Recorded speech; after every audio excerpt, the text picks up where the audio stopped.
señor Joan Clos, exalcalde de Barcelona, doctora Consuelo Caldas, presidente de la Cámara de Comercio, doctor Darío Fernando Cepeda, presidente del Consejo de Bogotá, doctor Pedro Gómez, representante de empresa constructora en la ciudad, doctor Andrés Escobar, doctor Luis Fernando Andrade y doctor Helmut Barrios, y señoras y señores invitados, invitadas, señores de la prensa, etcétera.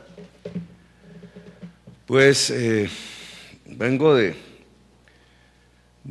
defender en radio el tema del pico y placa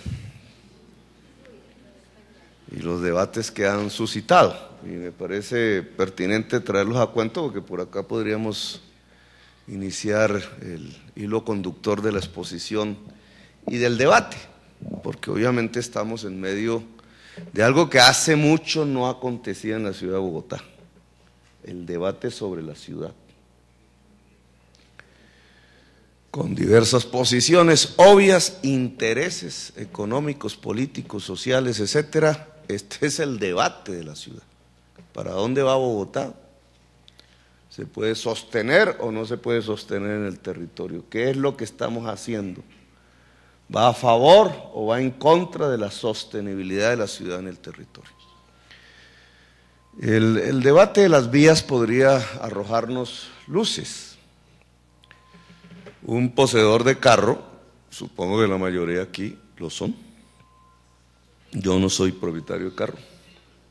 Me he salido de ese círculo, no pude amar el vehículo, ni sé de marcas, ni nada de eso, ni supe conducir y se me olvidó.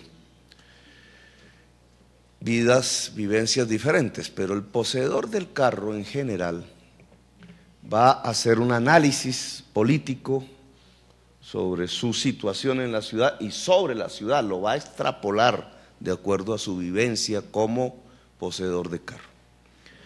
El poseedor de carro, la primera apreciación política, propuesta política que va a lanzar al resto de la ciudad es: hay que hacer más vías. Eso es lo primero.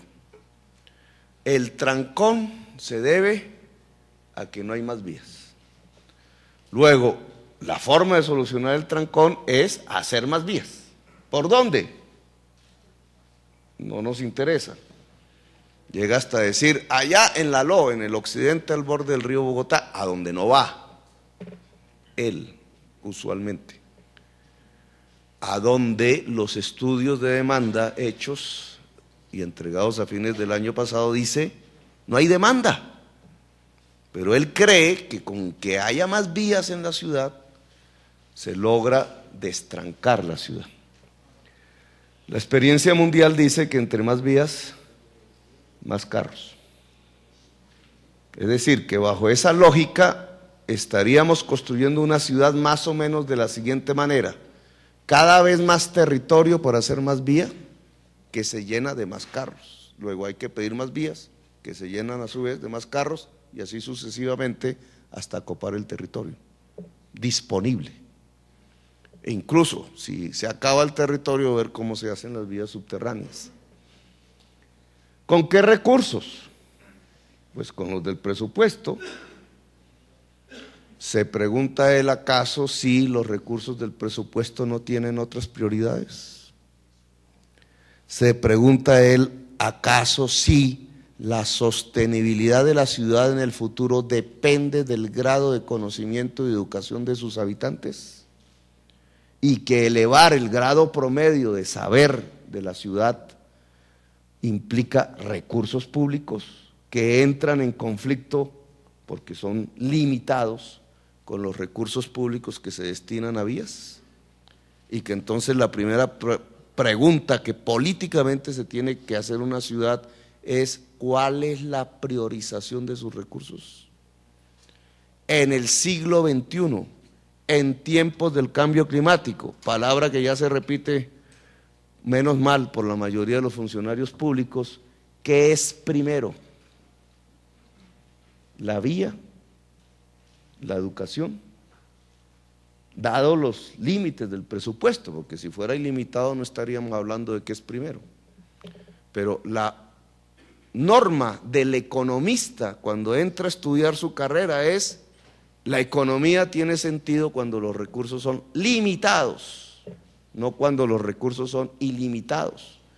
Porque cuando los recursos son limitados hay que priorizar. Entonces, ¿qué va primero? De acuerdo a la mentalidad del poseedor del carro, queriendo hacer la ciudad alrededor del uso del vehículo particular, lo que va primero es la vía. Pero si hacemos el análisis desde otras perspectivas, como la realidad del cambio climático o la sostenibilidad de la ciudad en el mundo económico globalizado, lo que va primero es el saber. Y entonces tenemos visiones de la ciudad completamente diferentes. ¿Qué es competitividad? Palabra tan repetida en las últimas 2 décadas. ¿Las vías o el saber? Claro, alguien dirá, no ponga la O, ponga la I, ¿cierto? Porque son complementos unos de otros. No se puede tener una ciudad sin la vía, tampoco una ciudad sin el saber. Pero para el que hace política, para la toma de decisión, para las tomas de decisión política de una ciudad, aquí el problema no es solamente la I, sino cuál es la priorización. O sea, en dónde se pone más énfasis, porque el recurso es limitado. Uno podría continuar el análisis. ¿Cuáles son las ciudades que se han construido alrededor del vehículo particular? Y entonces automáticamente saltan ejemplos. No están en Europa, no están exactamente en el África, difícilmente se encuentran en Asia, aunque hay. La mayoría se encuentra en los Estados Unidos. El modelo de ciudad norteamericana es un modelo de ciudad, la mayoría de ellas, construido alrededor del vehículo particular, dado que el vehículo particular fue su motor económico en el siglo XX, fundamentalmente. Pregunta: las ciudades construidas actualmente en los Estados Unidos, ejemplos más cercanos, el estado de la Florida, alrededor del vehículo particular, ¿son sostenibles? Respuesta: no.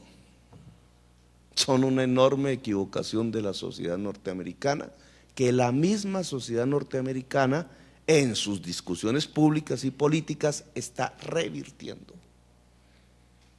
Es decir, ellos reconocen su error e intentan difícil y complejamente, y les vale muchísimo, rehacer la ciudad, ya no alrededor del vehículo particular, sino alrededor del espacio público. Y entonces un sitio simbólico que siempre veíamos por televisión, en blanco y negro yo, Broadway, Manhattan, que la imagen que teníamos era de la gente afanada caminando por las aceras tomando tinto escasamente colombiano, y los vehículos y los taxis llenando las grandes avenidas. Esa era la imagen. Resulta que hoy está en un proceso de peatonalización. ¿Y entonces qué le pasó a los gringos? ¿De dónde acá, si su economía giraba alrededor del carro y lo espectacular del modo de vida norteamericano era el lujo de su vehículo? ¿Cómo es que en su principal ciudad, en su corazón, han cambiado completamente la concepción, al punto de que ya Manhattan no se organiza alrededor de ese vehículo que a duras penas andaba en el trancón, trancones peores que los de Bogotá, sino que ahora lo saca del corazón y peatonaliza la ciudad, no, Broadway? ¿Qué pasó? Hay un cambio de concepción, los tiempos han cambiado, hay una nueva mirada en el siglo XXI que no es la misma que teníamos en el siglo XX, pero la ciudad de Bogotá tiene un estrangulamiento allí en medio del cambio de concepción de las ciudades, que se debe fundamentalmente a procesos de democratización y de cambio climático. ¿Qué le pasa a la ciudad de Bogotá? Que la ciudad de Bogotá fue construida al estilo europeo. es decir, ciudad compleja, es decir, diversa, con usos múltiples en la manzana, en el barrio. Y no solamente ciudad compleja, sino ciudad compacta, de calles estrechas, hechas al estilo europeo, primero por los españoles, después por los franceses, después por los suizos, después por los ingleses. Y solo recién llegó la concepción norteamericana de la ciudad, pero sobre una ciudad europea. Y entonces tenemos un mundo insostenible. Queremos construir, como en el estado de la ciudad de la Florida, una ciudad alrededor del vehículo particular, cuando toda la historia arquitectónica y urbanística de la ciudad tiene otro tipo de modelo, sobre el cual es el transporte público el conveniente para la mejor movilidad y no el carro particular. Y aquí venimos a la discusión de nuestro pico y placa y las tensiones políticas que se desatan. La resistencia a pasar de un modelo desacertado en la ciudad de Bogotá alrededor del vehículo particular y a pasar a un modelo más coherente con nuestra ciudad, que es el del transporte público masivo. Nos resistimos a ello. Obviamente el sector social que más se resiste es el que usa intensivamente el vehículo particular. Uno podría hacer este debate desde otra perspectiva que no es el carro, para abrir las discusiones. Y volvamos a Manhattan. Creo que fue el profesor el que dio la estadística que Manhattan tiene una alta densificación, es decir, cantidad de personas por unidad de medida, por área, pero la mitad del espacio con parques es público. ¿Y cuál es el parque fundamental en Manhattan? Si mal no estoy, me corregirá Daniel García Peña, que la conoce mejor, es el Central Park, ¿cierto? Es un enorme espacio verde en medio de la ciudad, del Manhattan. Es decir, los norteamericanos de antaño lograron en su ciudad simbólica más importante construir un espacio público verde, blando, no pavimentado, en todo el corazón y de gran extensión. No es el corazón exactamente de Nueva York, porque finalmente Manhattan es una isla, es el corazón de sus actividades económicas de antaño. ¿Cómo es la discusión si en Bogotá planteamos volver verde la LO? Es decir, no hacer la autopista de 8 carriles tal cual fue ideada o programada, sino construirla como un corredor verde que recorra los humedales. Incluso con el sacrilegio que en vez de autopista existan colegios y sedes universitarias, es decir, que el corredor se vuelva un corredor juvenil. ¿Cómo es la discusión en la ciudad de Bogotá? ¿Cómo, digamos, podríamos comparar la tesis de volver la ALO un corredor verde, que no significa quitarle movilidad, o la séptima peatonal, o la reserva forestal del norte, que aún no tiene árboles, 1.500 hectáreas, en donde se pensaba iba a ocurrir la expansión urbanística de la ciudad, y ahora lo que tenemos como dato es que es una reserva forestal?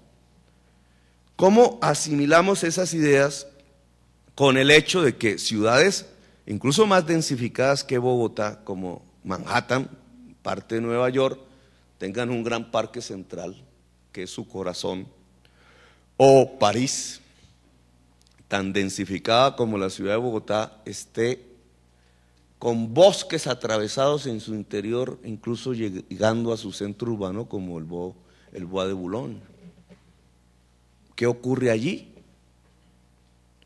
Ocurre que allí hay una concepción de ciudad en donde la densificación está articulada al espacio público libre y blando, no pavimentado, que es vital en el cambio climático, mientras que la ciudad de Bogotá no ha desarrollado la discusión del espacio público, o la hemos asimilado en función a que el espacio público solo existe si se trata de sacar el vendedor ambulante, pero de resto no hay espacio público. O sea, para nosotros el valor del espacio público es solo si sacamos el vendedor ambulante de ese espacio, pero no pensamos si el espacio público de la calle está más usado por el vehículo particular que por el transporte público masivo, o si nuestros espacios públicos los hemos endurecido en contra del cambio climático, o si nuestros procesos de expansión urbanística están quitándonos nuestras últimas probabilidades de tener espacios públicos para el común de la gente, por ejemplo, los humedales. Si es más valiosa la autopista de 8 carriles pasando por un puente por encima de un humedal que funciona en la sabana de Bogotá como un arrecife, no como un charco, no como un lago, porque podemos variar la visión, ¿cierto? Vemos el humedal como si fuera un lago y nos interesa si podemos remar, y se nos olvida que el humedal, como el arrecife, es un productor de vida, no simplemente un espacio de agua. En ese agua se produce la vida, y si pasas una autopista de 8 carriles por encima, le quitaste el sol por horas, porque el sol se mueve, o la tierra se mueve, para no entrar en esa discusión vieja. Y si le quitas por horas el sol, ¿qué pasa de acuerdo a nuestros estudios de biología, de bachillerato? Acaba la fotosíntesis, se muere. Así sea transitorio, quitarle las horas. La autopista, así vaya elevada, por quitar el sol, mata el humedal. ¿A quién se le ocurriría? Porque vienen las tesis. En Estados Unidos hacen autopistas encima del mar. Sí, pero no encima de los arrecifes. Los arrecifes son protegidos. Nosotros tenemos un ejemplo trágico en nuestro mar Caribe. No encima de los arrecifes, porque matas la vida. Si lo haces encima del humedal, no del lago, matas la vida del humedal. Ahora, ¿qué es mejor como ciudad? Tener la autopista de 8 carriles pensando en la hipotética utilización como autorruta por habitantes de clases pudientes que se iban a localizar en el extremo norte de Bogotá, en donde hoy se decretó la Reserva Forestal del Norte, atravesando y fragmentando la ciudad, separando exactamente la mayor parte del estrato 1 y 2 de la ciudad hacia el río del resto de la ciudad, como una especie de muro de Berlín, hecho de carros de alta gama y velocidad. ¿O será mejor la ciudad de Bogotá si ese espacio de carriles se llena de sedes universitarias, colegios, parques, recreación, bosques y cuidado de los humedales? ¿Qué será mejor? ¿Qué sentirá el ciudadano que aspiraba por su capacidad económica a vivir en esa hoy reserva forestal y tener una autopista que le impidiera el colapso de la autopista norte, que ya existe? O ese joven o esa joven de estrato 1 y 2 que, viviendo al lado de la que iba a ser la autopista de 8 carriles, puede ir entre árboles oyendo pájaros a su colegio y visitar en sus paseos y en sus amoríos, etcétera, el humedal. ¿Qué clase de ciudad será mejor finalmente? ¿La de la autopista o la del humedal? Y alguien dirá: Petro, nos vas a devolver al siglo por allá, los indígenas, que sí cuidaban los humedales. Nos estás llevando hacia atrás, la modernidad es la autopista. Pues cuando vienen profesores distinguidos, como el que nos acompaña actualmente, es alcalde de Barcelona, pero igual podría venir el actual alcalde de Nueva York, que creo que es Godo, o el anterior era Godo, bien Godo, y se trajo al arquitecto Jan Hell, que vino su equipo aquí a Bogotá, y podríamos traer el de París, ¿cierto? La señora, ¿cómo se llama?, la que va a ser la alcaldesa si gana las elecciones, que estuvo hablando con nosotros. Y entonces ellos con mucho orgullo llegan y dicen, oiga, en París redujimos el 25% el uso del vehículo particular por voluntad propia de los poseedores del carro. Y sus indicadores de mejor eficiencia entonces empiezan a ser cuánto menos se usa el vehículo, cuánto más el transporte público, cuánto más se peatonaliza y cuánto menos tiene la vía el vehículo particular. La idea que sacamos de Manhattan del mismo danés Yangel. La bicicleta compite contra el peatón en la acera, o la bicicleta le quita el espacio al carro en la calle. Una discusión así de simple, que también sería un gran debate en la ciudad de Bogotá. Pues el señor alcalde de Nueva York, en la ciudad quizás de las más avanzadas del mundo, no tuvo ningún reparo en aceptar la tesis de Yangel de que la bicicleta no le quita el espacio al peatón en la acera, sino que le quita el espacio al vehículo particular. Y entonces ellos pintan, no construyen, sino que pintan la ciclovía en la calle. Y en vez del volardo ponen materas, ¿cierto? Con árboles. Y entonces sus divisiones de espacio se van enverdeciendo y se van, en el fondo, humanizando. Es la ciudad humana. Por algo a Yangel le dicen el arquitecto de la ciudad a escala humana, en medio de una vorágine como era el centro, el Manhattan de Nueva York. Es el arquitecto de la ciudad. Cuando fui a Barcelona, caminé hace poquito una calle y me puse a medirla con los pasos.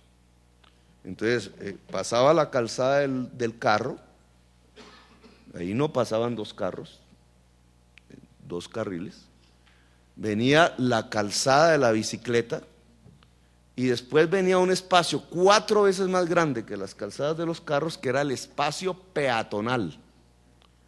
En medio del espacio peatonal, el metro ligero o tranvía. No el bus del Transmilenio, el tranvía, sobre el plado, no sobre el cemento. Y continuaba hacia el resto del calzado, una inmensa alameda, digamos, en donde se podía medir las priorizaciones.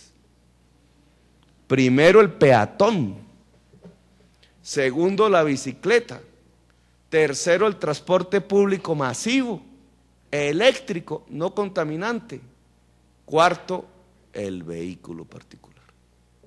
Esa era la prioridad, uno midiendo el espacio que le dedicaban a una vía importantísima, donde está el edificio ese de forma fálica que hizo Norman Foster, que no me acuerdo cómo se llama, pero ahí ese es el edificio tiene un nombre. Norman Foster intenta construir una pequeña cúpula de un centro cultural en el norte de Bogotá y lleva 12 años pidiendo el permiso, el mismo arquitecto. Pero esto, digamos, son las discusiones que afloran. Estas no son discusiones propiamente nuestras, estas son discusiones de la ciudad humana. Ni más ni menos, la ciudad hoy es la primera responsable del cambio climático. Y vuelvo a mi tema preferido, así ya la palabra se use repetidamente. La ciudad es la primera responsable del cambio climático. Ahora vamos a la cumbre del Río. De alguna manera los organizadores decidieron que ya no solamente se reúnen las naciones, que ya no solamente se reúnen las ONGs, sino que también se van a reunir las ciudades. Bogotá quiere ser escenario de una cumbre mundial de ciudades en lucha contra el cambio climático. La ciudad es la mayor responsable y por tanto la salida del principal problema que hoy tiene la humanidad es la ciudad. Y la ciudad de Bogotá tiene allí una responsabilidad, no solamente como productora de calentamiento, sino como que tiene que adaptarse al cambio climático. Y para adaptarse al cambio climático necesitamos una serie de medidas complejas de difícil entendimiento, pero que implican en el fondo un enorme cambio cultural, como dejar de manejar solo el carro. Es un salto cultural. ¿Cómo queremos destrancarnos? Dejemos de ir solos en el carro. Esa es la principal medida. Cambiemos los horarios. que es el objetivo central del cambio de pico y placa que hemos realizado y anunciado desde el día de ayer, que se va a implementar en julio. ¿Qué busca? Cambiar los horarios. No es más, que no toda la gente salga a la misma hora, sino que una parte de la población salga unas horas después, donde la infraestructura está relativamente desocupada y entonces nos movemos mejor. Si cambiamos comportamiento, nos acompañamos en el carro, cambiamos horario, nos podemos mover mejor con menos energía. Es decir, es una forma de adaptarnos al cambio climático. ¿Que por qué Petro propuso el metro ligero en la séptima? Pues no es porque sea más bonito que el bus. Es porque consume 100% energía eléctrica y nuestra energía eléctrica es agua, no es petróleo. El petróleo vale 3 veces más por unidad calórica que lo que consumimos a través de la energía eléctrica. ¿Cómo es que siendo el fósil 3 veces más caro por unidad que nuestra energía, producto del agua, usamos nuestro transporte moviéndolo con el fósil y no moviéndolo con el agua? Es irracional como ciudad que no aproveche sus costos relativos más baratos del agua. Eso es adaptarse al cambio climático, ayudar en la lucha contra el cambio climático. ¿Cómo es que nos proponen urbanizar la sabana de Bogotá? Como si nada pasara. Y entonces una medida como que no vendemos más agua en bloque. No dijimos que no vendemos agua, dijimos no vendemos más agua en bloque. ¿Por qué? Porque el que compra el agua en bloque no es el ciudadano que tiene una casa, es el constructor, el empresario que va a construir en la sabana de Bogotá. Y entonces entre más grande el tubo, más amplia la construcción que desarrolla en la sabana de Bogotá. ¿Y a qué sociedad racional se le ocurre que de donde va a tomar el agua potable para 8 millones de habitantes o más, decide urbanizar e industrializar, arrojando los desechos en el agua que nos vamos a tomar nosotros mismos? Es decir, y ya lo estamos viendo, la planta de Tibito tiene que dejar pasar 140 días el agua sin tratar, deja de ser usada porque no la puede tratar por la carga de contaminantes que aguas arriba, donde queda Tibitón, Zipaquirá, ya tiene el agua del río Bogotá. ¿Producto de qué? De las industrias que se han localizado allí, del proceso de urbanización, no solamente aguas arriba del río Bogotá en Tibitó, sino aguas arriba del río Teusacá en La Calera, las dos únicas fuentes reales con tratamiento con plantas que tenemos. Entonces, ¿qué estamos haciendo? Entonces decimos, ese Petro está improvisando porque deja de vender el agua en bloque, el señor gerente del acueducto. No, estamos cuidando el agua. Y no es suficiente, pero estamos cuidando el agua que nos tomamos. Y de ahí parto a una conclusión final que tiene que ver con el cambio climático. Un poco para medir la simpleza, pero también la complejidad de las discusiones de ciudad que estamos adelantando.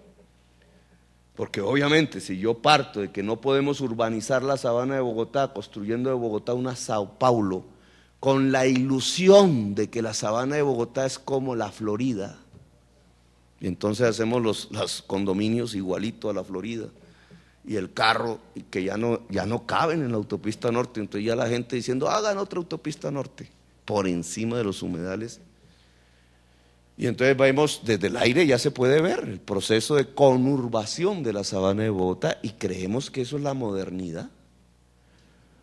Pues creer que el estado de la Florida se puede construir ya no al nivel del mar, sino a 2.600 metros de altura. Ya no con los Everglades llenos de agua dulce, sino con la escasa agua del río Bogotá. Y creer además que no solamente tenemos esas centenares de miles de hectáreas de tierra plana del estado de la Florida, sino que eso es la sabana de Bogotá, la tierra más fértil de Colombia y hermosa además. Y entonces que ahí vamos a construir un Sao Paulo y que eso se llama la modernidad.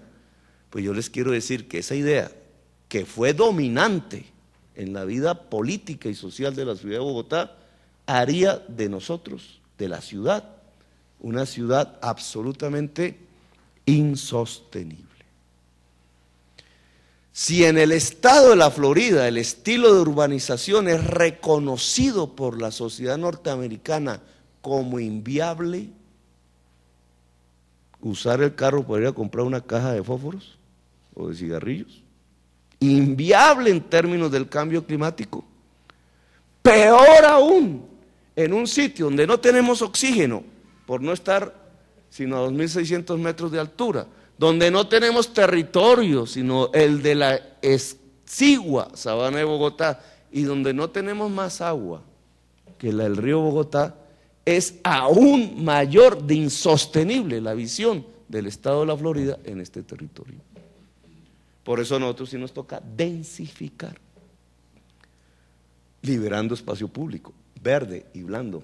Por eso los constructores tienen que cambiar su concepción de la fácil de expandirse a Soacha, Mosquera, a la difícil, pero igualmente rentable, de revitalizar los núcleos urbanos, empezando como lo hizo Barcelona ya con sus naves, que nosotros llamamos bodegas, que quedaban era al lado del mar. Imagínense la racionalidad, lo más bonito de Barcelona, que era el mar, lo tenían lleno de bodegas y zonas industriales. Pues Bogotá, que tiene 2.200 hectáreas de naves, es decir, de bodegas y zonas industriales, cerca al centro de la ciudad. Si no somos capaces de utilizar ese territorio para hacer una de las renovaciones urbanas más grandes del mundo y cambiar nuestra concepción de ciudad depredadora.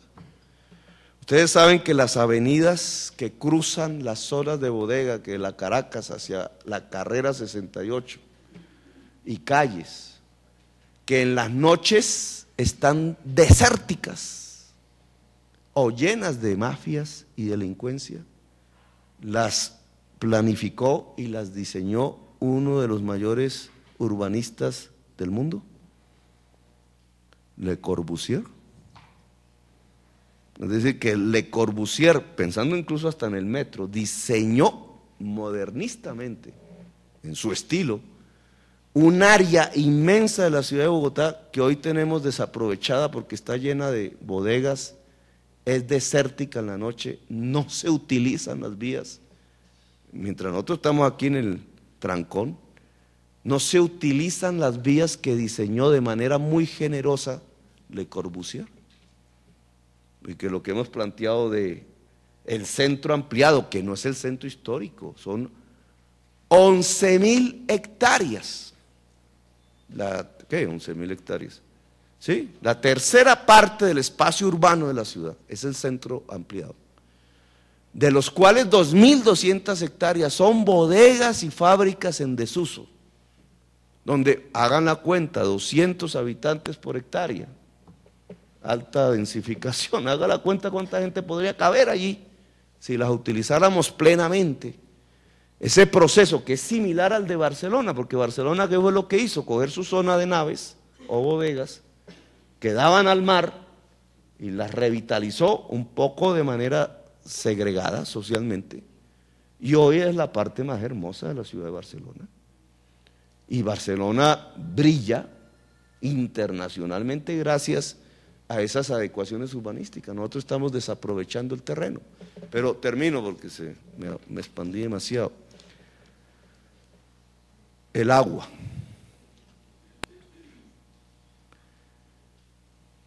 Esta ciudad, con sus 8 millones de habitantes, más la población de la sabana, que llega a 10 millones de habitantes, solo se puede sostener con vida en este territorio por una sola razón, simple y compleja a la vez. Solo podemos tener vida aquí si llueve en los páramos. Fíjense en esa simpleza. No hay más agua que podamos tomar y ensuciar y enterrar y lo que queramos, que llegue a estos 10 millones de habitantes, que no sea la que cae por razón de la lluvia en los páramos. Páramo de Huacheneque, con licencias mineras. Páramo de Chingaza, queriendo traspasar la olla del Orinoco, por tanto el agua de Venezuela a este lado, como si eso no fuera a provocar un conflicto. Páramo del Sumapaz, páramo de Guerrero. Si no llueve en los páramos, se acaba la vida en la sabana de Bogotá. Ahora, pregunta, ¿qué hace llover en los páramos? Respuesta, nadie sabe. Miren lo delicado del asunto. Nadie sabe con certeza por qué llueve en los páramos. Lo único que sabemos con certeza es que si no lloviera en los páramos, la sabana de Bogotá sería un desierto como el de La Guajira. Y por tanto no podría albergar 10 millones de personas, porque no podemos hacer ni lo que hace Lima, la segunda ciudad más grande del mundo, en un desierto después del Cairo, que tiene el agua arriba, la trae. Nosotros no, arriba tenemos son los páramos, no hay más. Si no llueven los páramos, aquí no hay vida. No hay razón científica que nos indique por qué llueven los páramos. Iniciamos una investigación con los alemanes del Jardín Botánico de Berlín sobre el tema, financiado con regalías, las únicas que le van a llegar a la ciudad de Bogotá. Pero entonces viene una tercera pregunta: ¿el cambio climático puede quitar la lluvia en los páramos? Y la respuesta es sí. Por eso los expertos en cambio climático dicen que las dos regiones en tiempo de sequía que más sufrirían en Colombia son La Guajira y la sabana de Bogotá. Es decir, que lo que hemos vivido hasta el momento es un juego de niños, porque lo que hemos vivido son picos de oleadas invernales producidas por el cambio climático producido por el ser humano, dentro de los seres humanos por las clases pudientes que sobreconsumen el planeta. Pero ese cambio climático lo hemos visto como inundaciones, pero no lo hemos visto todavía como sequía. Resulta que la sequía puede ser peor que las inundaciones. En la última oleada invernal la ciudad solo vio morir una persona. No hubo aplauso para la actividad de prevención, sin embargo murió una persona, mientras en el país morían centenares. Bueno, eso que vimos de inundaciones, etcétera, es lo de menos, que no es más sino la recuperación del territorio por parte del agua. La sequía puede acabar la vida en la sabana de Bogotá. Y entonces el problema está en cómo llueven los páramos y cómo conservamos el agua que cae sobre los páramos. Por tanto, una política del agua, ahora que nos vamos a enfrentar, incluso en los estrados judiciales, sobre el tema de la no venta del agua en bloque, de no hacer chingaza en dos para acabar el agua de la Orinoquía, de hacer más embalse con fines de regulación, guardando aguas de invierno para las sequías, y de cuidar lo difícil de los páramos, que el conjunto de los páramos que nos rodean tienen hoy licencia de exploración para sacar gas natural, lo cual sería mortal. Pues llegamos ya a ese punto de irracionalidad en un mundo como el que estamos, tan delicado, que hemos permitido que se explore gas natural que sale de unos huecos entre arcillas debajo de los páramos, que al liberar destruye el agua. Pues si llegamos a ese punto de irracionalidad, lo que estamos es condenando a la ciudad a su profunda insostenibilidad. Por eso la gobernanza del agua y ordenar el territorio alrededor del agua es fundamental en la defensa de la vida y en la adaptación de la ciudad al cambio climático y en la lucha de la ciudad contra el cambio climático. Finalmente, cogí 3 tesis. El tema del vehículo, hoy de moda, el tema del parque o el verde en la LO o en la Reserva Forestal del Norte, y el tema del agua, como 3 maneras diferentes de acercarse al mismo problema. Sostenernos millones de seres humanos vivos y plantas y animales en este territorio depende exclusivamente de un cambio de concepción política y cultural de nuestra idea de ciudad, de comportamientos, de entender el urbanismo de manera diferente, de entender la modernidad o la posmodernidad de manera diferente, de entender la calidad de vida y la competitividad urbana de manera diferente a lo que hasta ahora lo hemos entendido en la ciudad de Bogotá. Gracias por haberme escuchado, muy amables. Gracias, profesor.